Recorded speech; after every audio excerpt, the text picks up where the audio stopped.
ओम शांति। आज दिनांक 17 अप्रैल 2022। अव्यक्त बाप दादा ने रिवाइज कोर्स 25 मार्च 1990 को हम बच्चों का अटेंशन खिंचवाया। सर्व अनुभूतियों की प्राप्ति का आधार पवित्रता। सर्व अनुभूतियों की प्राप्ति का आधार पवित्रता। आज स्नेह के सागर बाप दादा अपने चारों ओर के रूहानी बच्चों के रूहानी फीचर्स देख रहे हैं। हर एक ब्राह्मण बच्चे के फीचर्स में रूहानियत है, लेकिन नंबरवार है, क्योंकि रूहानियत का आधार पवित्रता है। संकल्प, बोल और कर्म में पवित्रता की जितनी जितनी धारणा है, उसी प्रमाण रूहानियत की झलक सूरत में दिखाई देती है। ब्राह्मण जीवन की चमक पवित्रता है। निरंतर अतीन्द्रिय सुख और स्वीट साइलेंस का विशेष आधार है पवित्रता। पवित्रता नंबरवार है तो इन अनुभूतियों की प्राप्ति भी नंबरवार है। अगर पवित्रता नंबर 1 है तो बाप द्वारा अनुभूतियों की प्राप्ति भी नंबर 1 है। पवित्रता की चमक स्वतः ही निरंतर चेहरे पर दिखाई देती है। पवित्रता की रूहानियत के नयन सदा ही निर्मल दिखाई देंगे। सदा नयनों में रूहानी आत्मा और रूहानी बाप की झलक अनुभव होगी। आज बाप दादा सभी बच्चों की विशेष यह चमक और झलक देख रहे हैं। आप भी अपने रूहानी पवित्रता के फीचर्स को नॉलेज के दर्पण में देख सकते हो, क्योंकि विशेष आधार पवित्रता है। पवित्रता सिर्फ ब्रह्मचर्य को नहीं कहा जाता, लेकिन सदा ब्रह्मचारी और सदा ब्रह्मचारी अर्थात ब्रह्मा बाप के आचरण पर हर कदम में चलने वाले। उसका संकल्प, बोल और कर्म रूपी कदम नेचुरल ब्रह्मा बाप के कदम पर कदम होगा, जिसको आप फुटस्टेप कहते हो। उनके हर कदम में ब्रह्मा बाप का आचरण दिखाई देगा। तो ब्रह्मचारी बनना मुश्किल नहीं, लेकिन यह मन, वाणी, कर्म के कदम ब्रह्मचारी हों, इस पर चेक करने की आवश्यकता है। तो बाबा बोले, ब्रह्मचारी बनना मुश्किल नहीं, लेकिन मन, वचन, कर्म के कदम ब्रह्मचारी हों, इस पर चेक करने की आवश्यकता है। और जो ब्रह्मचारी हैं, उनका चेहरा और चलन सदा ही अंतर्मुखी और अतीन्द्रिय सुख का अनुभव कराने वाला होगा। उनका चेहरा और चलन सदा ही अंतर्मुखी और अतीन्द्रिय सुख वाला अनुभव होगा। एक है साइंस के साधन और ब्राह्मण जीवन में है ज्ञान के साधन। तो ब्रह्मचारी आत्मा साइंस के साधन व ज्ञान के साधन के आधार पर सदा सुखी नहीं होते, लेकिन साधनों को भी अपनी साधना के स्वरूप में कार्य में लाते हैं। साधनों को आधार नहीं बनाते, लेकिन अपनी साधना के आधार से साधनों को कार्य में लाते। जैसे कोई ब्राह्मण आत्माएं कभी कभी कहते हैं, हमें यह चांस नहीं मिला, इस बात की मदद नहीं मिली, यह साथ नहीं मिला, इसलिए खुशी कम हो गई, अथवा सेवा का स्वयं का उमंग उत्साह कम हो गया। पहले पहले तो बहुत अतीन्द्रिय सुख था, उमंग उत्साह भी रहा, मैं और बाबा, और कुछ दिखाई नहीं दिया। लेकिन मेजॉरिटी 5 वर्ष से 10 वर्ष के अंदर अपने में कभी कैसे अनुभव करने लगते हैं। इसका कारण क्या है? पहले वर्ष से 10 वर्ष में उमंग उत्साह 10 गुना बढ़ना चाहिए ना, लेकिन कम क्यों हो गया?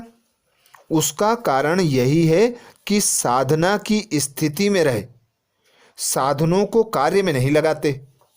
कोई ना कोई आधार को अपनी उन्नति का आधार बना देते हैं और वह आधार हिलता है तो उमंग उत्साह भी हिल जाता है।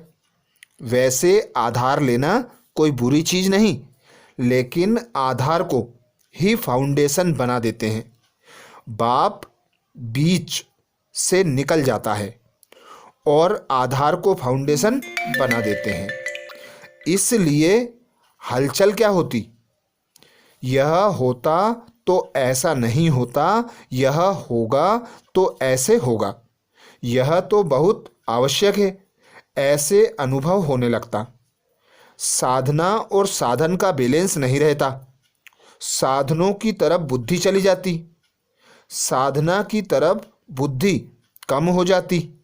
इसलिए कोई भी कार्य में, सेवा में बाप की ब्लेसिंग अनुभव नहीं करते और ब्लेसिंग का अनुभव ना होने के कारण साधन द्वारा सफलता मिल जाती तो उमंग उत्साह बहुत अच्छा रहता और सफलता कम होती तो उमंग उत्साह भी कम हो जाता है।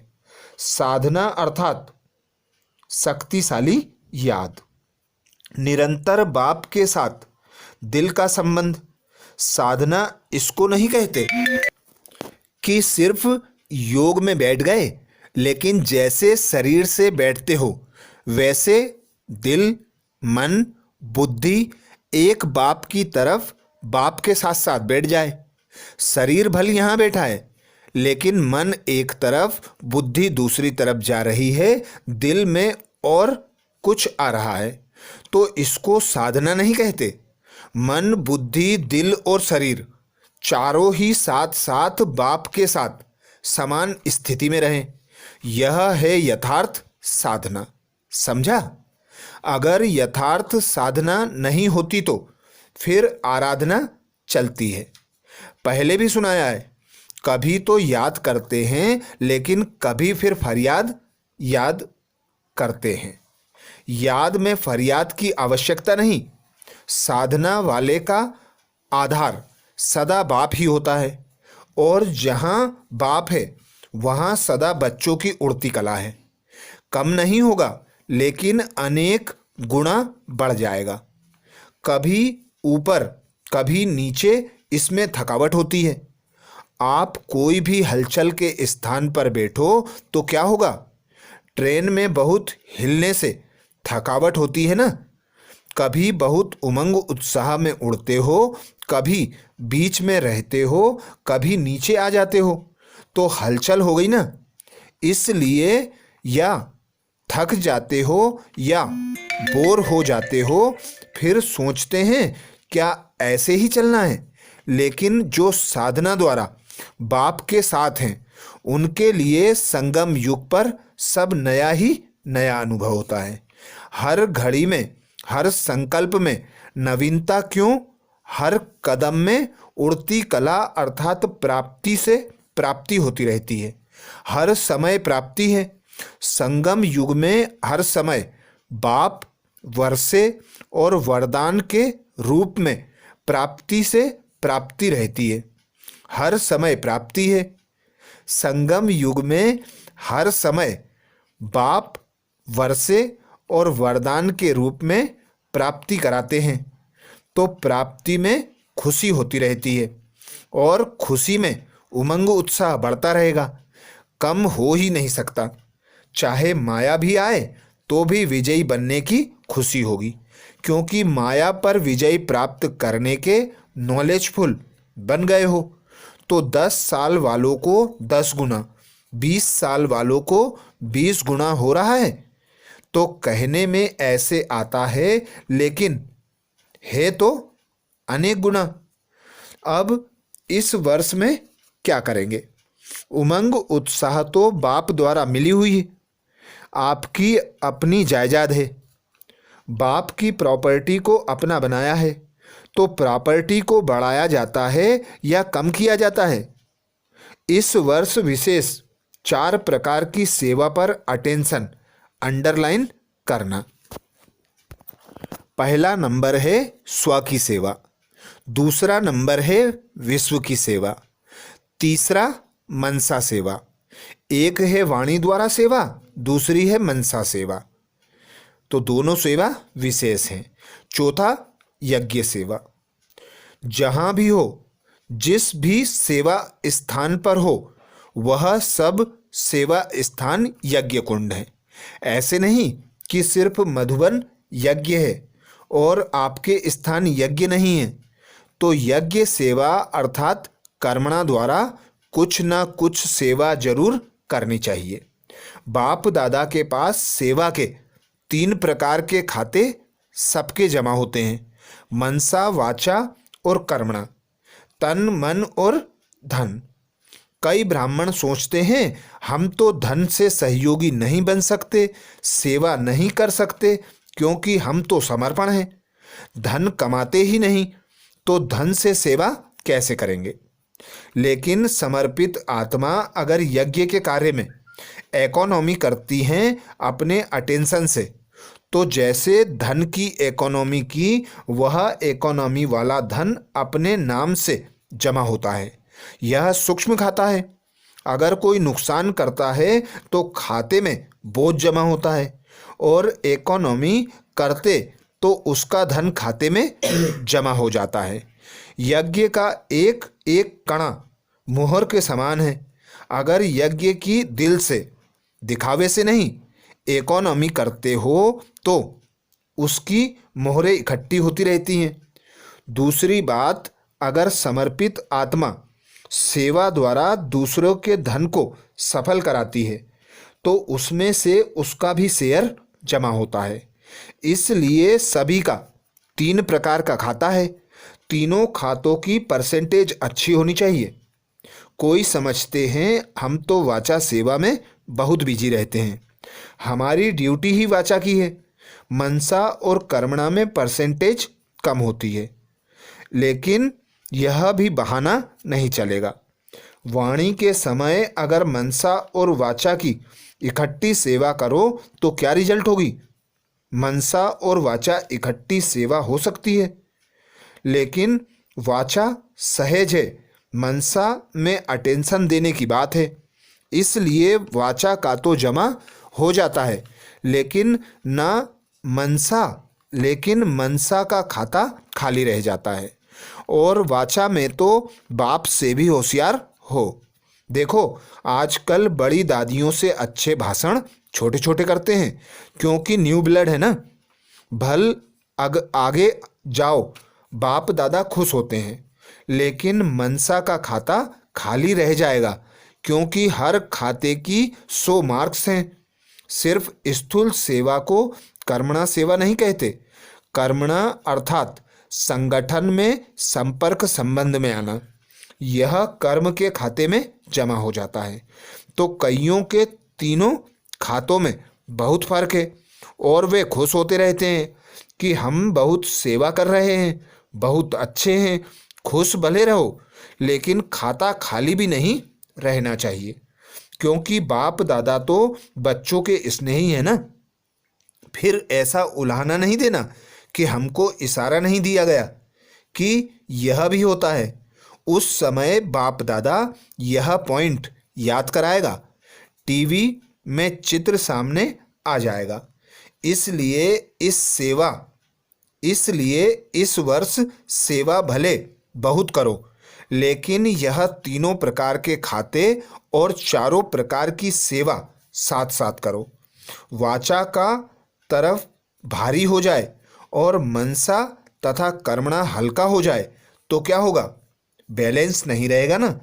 बैलेंस ना रहने कारण उमंग उत्साह भी नीचे ऊपर होता है। एक तो अटेंशन रखना, लेकिन बाप दादा बार बार कहते हैं अटेंशन को टेंशन में नहीं बदलना। कई बार अटेंशन को टेंशन बना देते हैं, यह नहीं करना है। सहज और नेचुरल अटेंशन रहे। डबल लाइट स्थिति में नेचुरल अटेंशन होता ही है। अच्छा, सदा अपने चेहरे और चलन में पवित्रता के रूहानियत की चमक वाले, सदा हर कदम में ब्रह्मचारी श्रेष्ठ आत्माएं, सदा अपने सेवा के सर्व खातों को भरपूर रखने वाले, सदा दिल से अपनी उन्नति का दृढ़ संकल्प करने वाले, सदा स्व उन्नति प्रति स्वयं को नंबर 1 आत्मा निमित्त बनाने वाले, ऐसे बाप के प्यारे और विशेष ब्रह्मा माँ के प्यारे, आज माँ का दिन मनाया है ना, तो ब्रह्मा माँ के राज दुलारे बच्चों को ब्रह्मा माँ की और विशेष बाप की भी दिल से याद प्यार और नमस्ते। मधुबन निवासियों से, मधुबन निवासियों को अच्छे और गोल्डन चांस मिलते हैं, इसलिए ड्रामा अनुसार जिन्हें बार बार गोल्डन चांस मिलते हैं उन्हें बाप दादा बड़े ते बड़े चांसलर कहते हैं। सेवा का फल और बल दोनों ही प्राप्त होता है, बल भी मिल रहा है, वह बल सेवा कर रहा है और फल सदा शक्तिशाली बनाए आगे बढ़ा रहा है। सबसे ज़्यादा मुरलियाँ कौन सुनते हैं? मधुबन वाले, वो तो गिनती से मुरलियाँ सुनते हैं और आप सदा ही मुरली सुनते रहते हो, सुनने में भी नंबर 1 हो और करने में भी नंबर 1 हो या कभी 2 हो जाता है। जो समीप होते हैं उन पर विशेष हुज्जत होती है, तो बाप दादा की भी विशेष हुज्जत है, करना ही है और नंबर 1 करना ही है, किसी में भी नंबर पीछे नहीं। सब जमा के खाते नंबर 1 फुल होने चाहिए, एक भी खाता जरा खाली नहीं होना चाहिए। जैसे मधुबन में सर्व प्राप्तियाँ चाहे आत्मिक चाहे शारीरिक सब नंबर 1 मिलती हैं, ऐसे अब करने में सदा नंबर 1 की निशानी है हर बात में विन करना। अगर विन अर्थात विजयी हैं तो 1 जरूर है, विन कभी कभी तो नंबर 1 नहीं। अच्छा, सेवा के सर्टिफिकेट तो बहुत मिले हैं, और कौन से सर्टिफिकेट लेने हैं? एक अपने पुरुषार्थ में दिल पसंद हो, दूसरा प्रभु पसंद हो और तीसरा परिवार पसंद हो। यह तीनों सर्टिफिकेट हर एक को लेने के हैं। ऐसे नहीं एक सर्टिफिकेट हो दिल पसंद का, दूसरा ना हो, तीनों ही चाहिए। तो बाप के पसंद कौन है? जो बाप ने कहा और किया, यह प्रभु पसंद का सर्टिफिकेट। और अपने पसंद अर्थात जो आपकी दिल है वही बाप की दिल हो। अपने हद के दिल पसंद नहीं, लेकिन बाप की दिल सो मेरी दिल। जो बाप की दिल पसंद वही मेरी दिल पसंद, इसको कहते हैं दिल पसंद का सर्टिफिकेट। और परिवार की संतुष्टता का सर्टिफिकेट। तो यह तीनों सर्टिफिकेट लिए हैं। सर्टिफिकेट जो मिलता है उसमें वेरीफाई भी होता है, बड़ों से वेरीफाई भी करना पड़े। बाप तो जल्दी राजी हो जाते, लेकिन यहाँ सबको राजी करना है, तो जो साथ रहते हैं उनसे सर्टिफिकेट को वेरीफाई करना पड़े। बाप तो ज़्यादा रहमदिल है ना, तो हाँ जी कह देते। अच्छा, सभी की डिपार्टमेंट निर्विघ्न है, स्वयं भी निर्विघ्न है, सेवा की खुशबू तो विश्व में भी है, तो सूक्ष्म वतन तक भी है। अभी सिर्फ इन तीनों सर्टिफिकेटों को वेरीफाई कराना। अच्छा, भारतवासियों से ऐसा अनुभव होता है कि सुखदाता बाप के साथ सुखी बच्चे बन गए हैं। बाप सुखदाता है तो बच्चे सुख स्वरूप होंगे ना। कभी दुख की लहर आती है, सुखदाता के बच्चे के पास दुख आ नहीं सकता, क्योंकि सुखदाता बाप का खजाना अपना खजाना हो गया है। सुख अपनी प्रॉपर्टी हो गई है। सुख शांति शक्ति खुशी आपका खजाना है। बाप का खजाना सो आपका खजाना हो गया। बालक सो मालिक हो ना, अच्छा, भारत भी कम नहीं है, हर ग्रुप में पहुंच जाते हैं। बाप भी खुश होते हैं। 5,000 वर्ष खोए हुए फिर मिल जाएं तो कितनी खुशी होगी। अगर कोई 10-12 वर्ष का खोया हुआ भी फिर से मिलता है तो कितनी खुशी होती है। और यह 5,000 वर्ष बाप और बच्चे अलग हो गए और अब फिर से मिल गए, इसलिए बहुत खुशी है ना। सबसे ज्यादा खुशी किसके पास है? सभी के पास है, क्योंकि यह खुशी का खजाना इतना बड़ा है जो कितने भी लेवें, जितने भी लेवें, अखुट है। इसलिए हर एक अधिकारी आत्मा है। ऐसे हो ना। संगम युग को कौन सा युग कहते हैं? संगम युग खुशी का युग है। खजाना ही खजाने हैं। जितने खजाने चाहो उतना भर सकते हो।